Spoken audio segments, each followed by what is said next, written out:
ನೀವು ನನಗೆ ಪ್ರಾಮಿಸ್ ಮಾಡಬೇಕು, ಜೀವನ ಪೂರ್ತಿ ಈ 3 ಎಕ್ಸಸೈಸ್ ಮಾಡಕ್ ಸಾಧ್ಯ ಮಾಡಲೇಬೇಕು ಅಂತೇಳಿ ನೀವು ಪ್ರಾಮಿಸ್ ಮಾಡಬೇಕು. ದಿನ ಬೆಳಿಗ್ಗೆ ರಾತ್ರಿ 5ರಿಂದ 10 ನಿಮಿಷ ಟೈಮ್ ಆಗುತ್ತೆ, ಅಷ್ಟುವರೆಗೂ ನೀವು ಈ ಎಕ್ಸಸೈಸ್ ಅಷ್ಟೇ ಟೈಮ್ ಆಗುತ್ತೆ, ಅಷ್ಟು ಮಾಡ್ಕೊಂಡ್ರೆ ನಿಮಗೆ ಇನ್ ಮುಂದೆ ಪ್ರಾಬ್ಲಮ್ ಆಗದೆ ಇರುತ್ತೆ.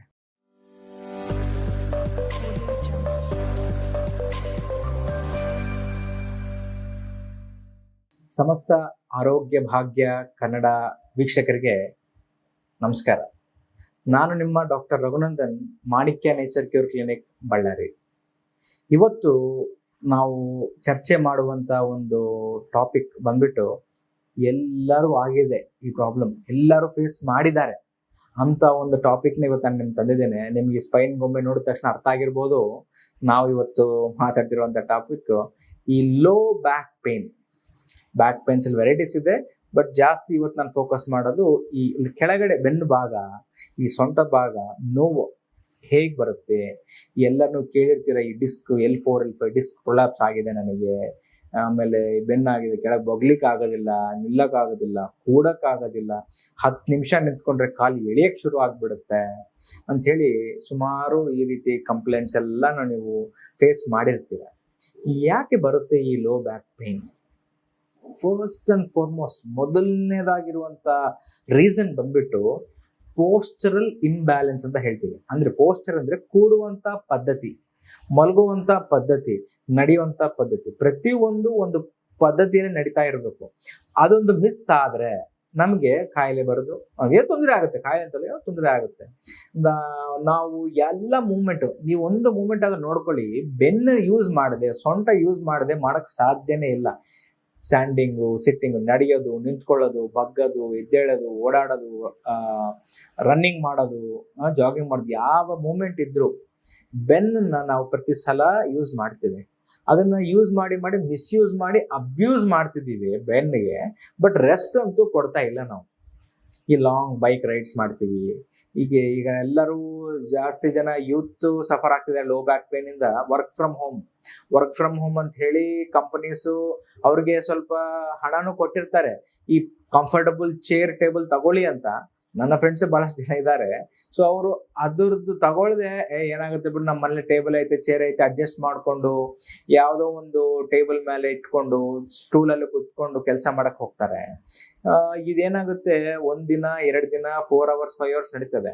ದಿನಕ್ಕೆ 10-12 ತಾಸು ಅಲ್ಲೇ ಕುತ್ಕೊಂಡು ಅದನ್ನ ಕೆಲಸ ಮಾಡ್ತಾ ಮಾಡ್ತಾ ಊಟ ಮಾಡೋದು, ಅಲ್ಲೇ ಕುತ್ಕೊಂಡು ಫೋನ್ ಮಾತಾಡೋದು, ಅಥವಾ ಏನ್ ಕೆಲಸ ಕೂತ್ಕೊಂಡೇ ಒಂದೇ ಪೋಸ್ಚರ್ ಅಲ್ಲಿ ಇದ್ದು ಈ ಬ್ಯಾಕ್ ಏನಿದೆ ಅಲ್ಲ, ಸ್ಟ್ರೈನ್ ಆಗ್ಬಿಡುತ್ತೆ.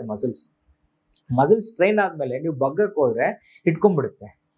ಅಥವಾ ಏನಾಗುತ್ತೆ, ನೀವು ಆಕ್ಸಿಡೆಂಟ್ ಆಗಿರುತ್ತೆ, ಇಲ್ಲ ಬೈಕಲ್ಲಿ ಜಂಪ್ಸ್ ಆಗಿರ್ತದೆ, ಈ ಸ್ಪೀಡ್ ಬ್ರೇಕರ್ಸ್ ಇದ್ರಲ್ಲಿ ಆಗಿದ್ದಾಗ ಕೆಲವೊಬ್ಬರಿಗೆ ಈ ಡಿಸ್ಕ್ ಬಲ್ಜ್ ಅಂತ ಆಗ್ತದೆ. ಸೊ ನೀವು ನೋಡಿದ್ರೆ ನನ್ನ ಮುಂದೆ ಈ ಸ್ಪೈನ್ ಮಾಡೆಲ್ ಇದೆ. ಇದೆಲ್ಲ ಫುಲ್ ಮೇಲೆ ಇದು ಸರ್ವೈಕಲ್ ಇಂದ ಲಂಬಾರ್ ವರೆಗೆ, ಲಂಬಾರ್ ಅಂದ್ರೆ ಕೀಳಬೆನ್ನು, ಇದು ನೆಕ್ ಬರುತ್ತೆ. ನಾವಿವತ್ತು ಫೋಕಸ್ ಲೋ ಬ್ಯಾಕ್ ಮಾಡೋಣ. ಇಲ್ಲಿ ನೋಡಿದ್ರೆ ಇವೆಲ್ಲ ಈ 1 2 3 4 5 ಇವ್ 5 ಲಂಬಾರ್ ಡಿಸ್ಕ್ ಹೇಗಿರುತ್ತೆ. ಈ ಕ್ರೀಮ್ ಬಿಸ್ಕೆಟ್ ಪ್ಯಾಕೆಟ್ ನ ನೀವು ಕಲ್ಪನೆ ಮಾಡ್ಕೊಳ್ಳಿ. ಒಂದು ಕ್ರೀಮ್ ಬಿಸ್ಕೆಟ್ ಪ್ಯಾಕೆಟ್ ನೀವು ಓಪನ್ ಮಾಡಿದಾಗ 2 ಬಿಸ್ಕೆಟ್ ಮಧ್ಯೆ ಕ್ರೀಮ್ ಇರುತ್ತೆ. ಸೊ 2 ಬಿಸ್ಕೆಟ್ ನ ನೀವು ಈ ಮೂಳೆ ಅಂತ ಅನ್ಕೊಳ್ಳಿ, ಈ L4 L5 ಅಂತ ಅನ್ಕೊಳ್ಳಿ, ಅವ್ರ L1 L2 ಅಂತ ಅನ್ಕೊಳ್ಳಿ. ಈ ವರ್ಟಿಬ್ರೆ ಅಂತ ನಾವು ಹೇಳ್ತೀವಿ. ಅದ್ರ ಮಧ್ಯೆ ಇರುವಂತ ಡಿಸ್ಕ್ ಕ್ರೀಮ್ ಇದ್ದಾಗೆ ಜೆಲ್ಲಿ ಇರುತ್ತೆ. ಕ್ರೀಮ್ ಹೆಂಗಿರುತ್ತೋ ಹಂಗೆ ಈ ಜೆಲ್ಲಿ ತರ ಒಂದು ಬೌನ್ಸಿ ಸಬ್ಸ್ಟೆನ್ಸ್ ಇರುತ್ತೆ. ಅದು ಫುಲ್ ಸಾಫ್ಟ್ ಆಗಿರುತ್ತೆ. ಈ ಕೆಲವೊಮ್ಮೆ ನೀವು ಬಿಸ್ಕೆಟ್ ಪ್ಯಾಕೆಟ್ ಓಪನ್ ನೋಡೋದು ಏನಾಗಿರುತ್ತೆ, ಕ್ರೀಮ್ ಜಾಸ್ತಿ ಇದ್ರೆ ಹೊರಗೆ ಬಂದಿರ್ತದೆ ಬಿಸ್ಕೆಟ್ ಇಂದ. ಆ ಕೆಳಗಡೆ ಬೇರೆ ಕ್ರೀಮ್ ಹಚ್ಕೊಳ್ತಿರುತ್ತೆ. ಕೆಲವೊಂದ್ಸತಿ ಅದು ಪ್ಯಾಕೆಟ್ ಹಚ್ಕೊಂಡಿರುತ್ತೆ. ಕೆಲವೊಂದ್ಸತಿ ಕ್ರೀಮ್ ಒಣಗೋಗಿದ್ರೆ ಪೀಸಸ್ ಹತ್ರ ಬಂದಿರ್ತವೆ, ಒಳಗಡೆ ಕ್ರೀಮ್ ಕಡಿಮೆ ಇರುತ್ತೆ. ಜಸ್ಟ್ ಫಾರ್ ರೆಫರೆನ್ಸ್ ಹೇಳ್ತಿದ್ದೀನಿ ನಾನು, ಅದು ನಿಮ್ಗೆ ಅರ್ಥ ಆಗುತ್ತೆ ಈಸಿಯಾಗಿ, ಎಲ್ಲರೂ ನೋಡಿರ್ತಾರೆ ಅಂತ ಉದ್ದೇಶ. ಸೊ ಈ ಡಿಸ್ಕ್ ಗಳಲ್ಲಿ ನೋಡಿದ್ರೆ ಇಲ್ಲಿ ನೋಡಿ, ಈ ಕೆಂಪುದು ಹೊರಗೆ ಬಂದಿದೆ ಅಲ್ಲ, ಇದು ಡಿಸ್ಕ್ ಬಲ್ಜ್. ಈ L4 L5 ಮಧ್ಯೆ ಇರುವಂತ ಡಿಸ್ಕ್ ಹೊರಗೆ ಬಂದಿದೆ. ಈ ಹೊರಗೆ ಬಂದು ಏನ್ ಮಾಡ್ತದೆ, ಅದೇ ಕ್ರೀಮ್ ಆದ್ರೆ ಪ್ಯಾಕೆಟ್ ಹಚ್ಕೊಳ್ಳುತ್ತೆ. ಇಲ್ಲಿ ಏನಾಗುತ್ತೆ, ಈ ನರ್ವ್ ಎಕ್ಸಿಟಿಂಗ್ ನರ್ವ್ ರೂಟ್ ಅಂತ ಹೇಳ್ತೀವಿ. ಈ L4 L5 ಮಧ್ಯೆ ನರ ಬರುತ್ತೆ. ಈ ನರ ಕಂಪ್ರೆಸ್ ಆಗುತ್ತೆ. ಕಂಪ್ರೆಸ್ ಆದಾಗ ನಿಮ್ಗೆ ಬೆನ್ನು ನೋವು, ಫಸ್ಟ್ ಬೆನ್ನೋವು ಡಿಸ್ಕ್ ಬಲ್ಜ್ ಬಂದಾಗ ಸ್ವಲ್ಪ ಇರುತ್ತೆ, ಬೆನ್ನಲ್ಲಿ ಮಾತ್ರ ಇರುತ್ತೆ.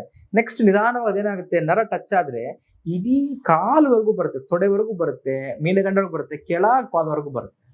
ಇನ್ನೊಂದು ಈ ಹೊಸದಾಗಿ ಎಲ್ಲರೂ, ನಾನು ಆಲ್ಮೋಸ್ಟ್ ಪೇಷಂಟ್ಸ್ ಎಲ್ಲರೂ ಕಂಪ್ಲೇಂಟ್ ಮಾಡ್ತಾರೆ, ಸರ್ ಹಿಮ್ಮಡ ನೋವು ಸರ್, ಸಿಕ್ಕಾಪಟ್ಟೆ ಹಿಮ್ಮಡ ನೋವಿದೆ ನನಗೆ ಅಂತ.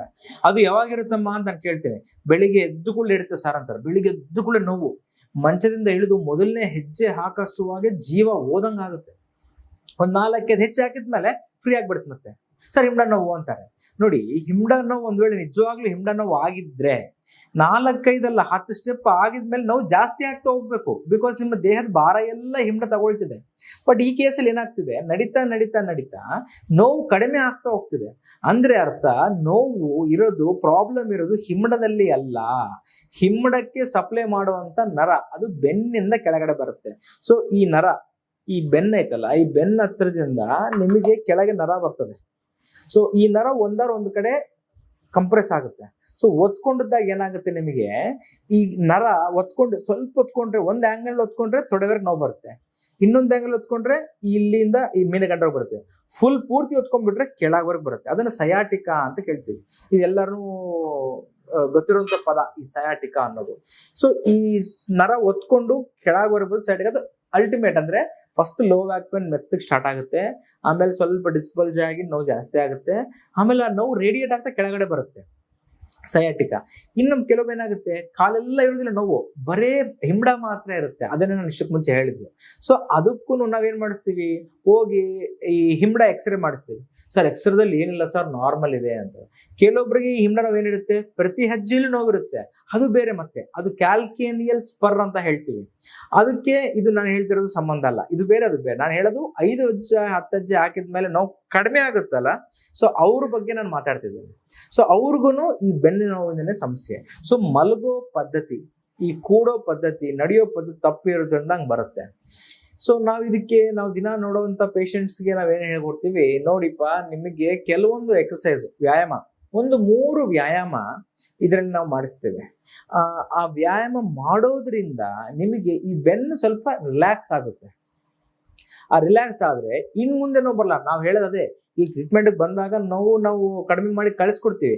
ತಿರ್ಗಾ ಬರಬಾರ್ದು, ನೋವು ರಿಪೀಟ್ ಆಗ್ಬಾರ್ದು ಅಂದ್ರೆ ನೀವು ನನಗೆ ಪ್ರಾಮಿಸ್ ಮಾಡಬೇಕು, ಜೀವನ ಪೂರ್ತಿ ಈ 3 ಎಕ್ಸಸೈಸ್ ಮಾಡಕ್ ಮಾಡ್ಲೇಬೇಕು ಅಂತೇಳಿ ನೀವು ಪ್ರಾಮಿಸ್ ಮಾಡಬೇಕು. ದಿನ ಬೆಳಿಗ್ಗೆ ರಾತ್ರಿ 5ರಿಂದ 10 ನಿಮಿಷ ಟೈಮ್ ಆಗುತ್ತೆ, ಅಷ್ಟುವರೆಗೂ ನೀವು ಈ ಎಕ್ಸಸೈಸ್ ಅಷ್ಟೇ ಟೈಮ್ ಆಗುತ್ತೆ. ಅಷ್ಟು ಮಾಡ್ಕೊಂಡ್ರೆ ನಿಮಗೆ ಇನ್ ಮುಂದೆ ಪ್ರಾಬ್ಲಮ್ ಆಗದೆ ಇರುತ್ತೆ. ಈ ಹೇಳಿರಲ್ಲ ಈ ಹಿಮ್ಮಡ ನೋವು ಅಂತ, ಸೊ ಆ ಎಕ್ಸಸೈಸ್ ವಿಡಿಯೋ ಲಾಸ್ಟ್ ಅಲ್ಲಿ ನಿಮ್ಗೊಂದು ಪಿಕ್ಚರ್ನು ಹಾಕ್ತೇನೆ, ನಿಮ್ಗೆ ಅದು ನೋಡಿದ್ರೆ ಅರ್ಥ ಆಗುತ್ತೆ. ಸೊ ಈ ಎಕ್ಸಸೈಸ್ ಮಾಡೋದ್ರಿಂದ ನಿಮಗೆ ಬೆನ್ನು ರಿಲ್ಯಾಕ್ಸ್ ಆಗುತ್ತೆ. ಸೊ ಅದು ಫಸ್ಟ್ ಮೊದಲನೇ ಎಕ್ಸಸೈಸ್ ಬಂದು ಬ್ರಿಡ್ಜಿಂಗ್ ಅಂತ ಹೇಳ್ತೀವಿ, ಸೇತು ಬಂದ ಆಸನ ಅಂತೀವಿ. ಸೊ ನಾವು ಕೆಳಗಡೆ ಮಲ್ಕೊಂಡು 2 ಕಾಲನ್ನ ಮಡಚಿ ದೂರ ಇಟ್ಟು ಕೈಯಿಂದ ಈ ಆಂಕಲ್ ಇಟ್ಕೊಂಡು ಸೊಂಟನ ಮೇಲೆ ಎತ್ತಬೇಕು. ಸೊ ಸೊಂಟ ಮೇಲೆ ಎತ್ತೋದ್ರನ್ನ ಈ ಸೇತು ಬಂದ ಆಸನ ಅವ್ರ ಬ್ರಿಡ್ಜಿಂಗ್ ಅಂತೀವಿ. ಉಸಿರು ತಗೊಳ್ತಾ ಮೇಲೆ ಹೋಗ್ಬೇಕು, ಉಸಿರು ಬಿಡ್ತಾ ಕೆಳಗೆ ಬರಬೇಕು. ಸೊ ಈ ರೀತಿ ಮಾಡೋದ್ರಿಂದ ಈ ಬೆನ್ನು ಮಸಲ್ಸ್ ಫ್ಲೆಕ್ಸಿಬಲ್ ಆಗ್ತವೆ, ಸ್ವಲ್ಪ ರಿಲ್ಯಾಕ್ಸ್ ಆಗ್ತದೆ, ಸರ್ಕ್ಯುಲೇಷನ್ ಚೆನ್ನಾಗುತ್ತೆ. ಇನ್ನೊಂದು ನಾವು ಮಾಡೋದು ಮರ್ಕಟಾಸನ ಅಂತ ಮಾಡ್ತೀವಿ. ಇದರಲ್ಲಿ ಸೇಮ್ ಮೊದಲನೇ ತರನೇ ಕಾಲ್ ಮಡ್ಚ್ಕೋಬೇಕು, ಕಾಲ್ ಜೋಡಿಸ್ಕೋಬೇಕು, 2 ಕೈ ತಲೆ ಕೆಳಗೆ ಇಡಬೇಕು, ಇಟ್ಕೊಂಡ್ಬಿಟ್ಟು 2 ಮೊಣಕಾಲು ಆ ಕಡೆ, ಮುಖ ಈ ಕಡೆ. ಸೊ ಇದು ಸ್ಪೈನಲ್ ಟ್ವಿಸ್ಟ್ ಅಂತಾನು ಹೇಳ್ತೀವಿ ಇಂಗ್ಲಿಷ್ ಅಲ್ಲಿ. ಯೋಗದಲ್ಲಿ ಆದ್ರೆ ಅದನ್ನ ಮರ್ಕಟಾಸನ ಅಂತ ಹೇಳ್ತೀವಿ. ಸೊ ಇದು ಒಂದು ವ್ಯಾಯಾಮ. ನೆಕ್ಸ್ಟ್ ಇನ್ನೊಂದು ವ್ಯಾಯಾಮ ಮರ್ಕಟಾಸನ 2 ಅಂತ ಹೇಳಿ, ಇದೇ ರೀತಿ ಮಾಡಿ ಕಾಲ್ ಮೇಲೆ ಕಾಲ್ ಹಾಕೊಂಡು ಮಾಡೋದು. ಇದೆಲ್ಲ ಡಿಸ್ಕ್ರಿಪ್ಷನ್ ಎಲ್ಲ ಬರ್ತದೆ, ಚಿತ್ರಣ ಹಾಕ್ಸ್ತೇನೆ ಲಾಸ್ಟ್ ವಿಡಿಯೋದಲ್ಲಿ, ನಿಮ್ಗೆ ಅದು ನೋಡಿದ್ರೆ ಅರ್ಥ ಆಗುತ್ತೆ.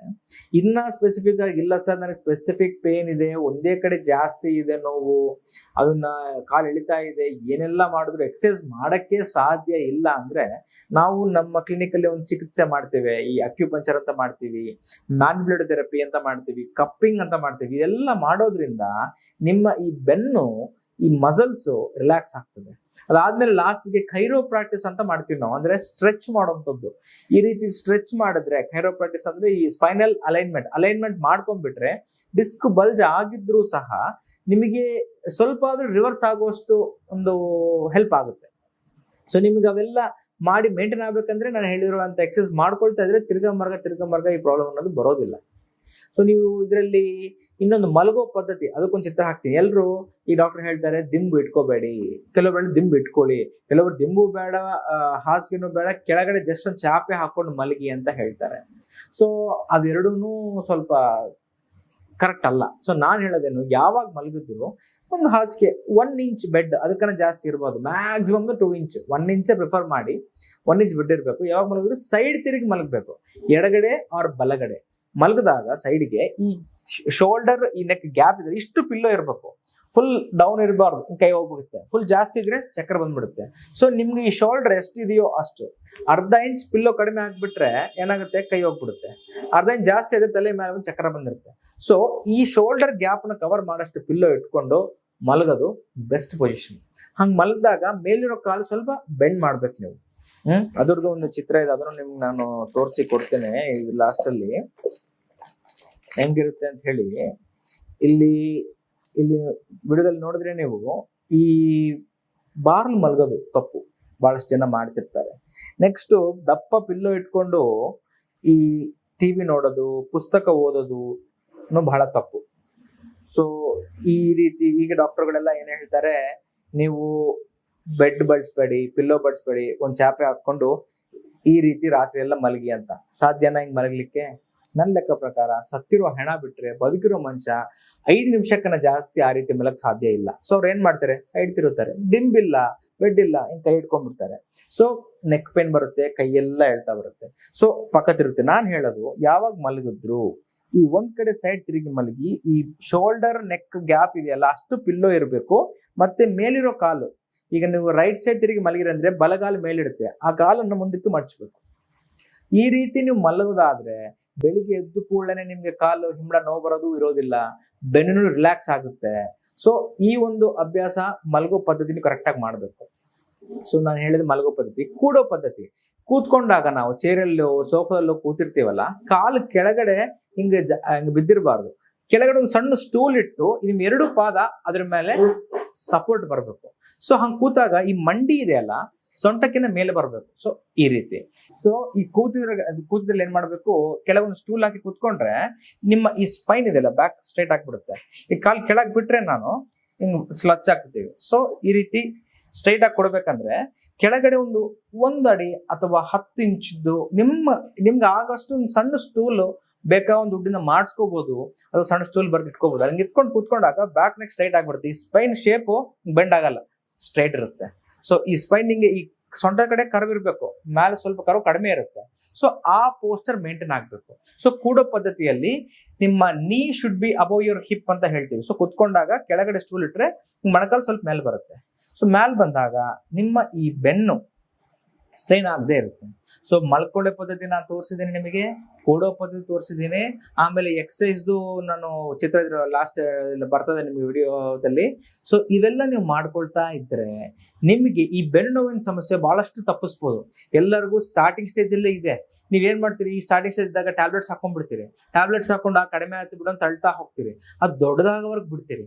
ಹೇಳೋದು, ನೋವು ಬಂದಾಗ ಟ್ಯಾಬ್ಲೆಟ್ ಬಿಟ್ಟು ಈ ರೀತಿ ಸಣ್ಣ ವ್ಯಾಯಾಮ, ಸೂಕ್ಷ್ಮ ವ್ಯಾಯಾಮ, ಪೋಸ್ಟರಲ್ ಕರೆಕ್ಷನ್, ಕೂಡೋ ಪದ್ಧತಿಯ ಬದಲಾವಣೆ, ಮಲಗೋ ಪದ್ಧತಿಯ ಬದಲಾವಣೆ, ಇವೆಲ್ಲ ನೀವು ಮಾಡ್ಕೊಳ್ತಾ ಇದ್ರೆ ನಿಮ್ಗೆ ಒಂದು ಲೆವೆಲ್ ವರೆಗೂ ಕಡಿಮೆ ಆಗುತ್ತೆ.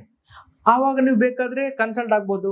ನಮ್ಮ ನಂಬರ್ ಕೆಳಗಡೆ ಇದೆ, ನಮ್ಮ ಕ್ಲಿನಿಕ್ ಇದೆ, ಬಂದ್ರೆ ನಾವು ಅದು ಮಸಲ್ಸ್ ರಿಲ್ಯಾಕ್ಸ್ ಮಾಡಿ ಕೊಡ್ತೀವಿ. ಆಮೇಲೆ ನೀವು ಎಕ್ಸರ್ಸೈಸ್ ಮಾಡ್ಕೊಳ್ತಾ ಆರಾಮ್ದ ಮುಂದಕ್ಕೆ ಆರಾಮಾಗಿ ಇರ್ಬೋದು.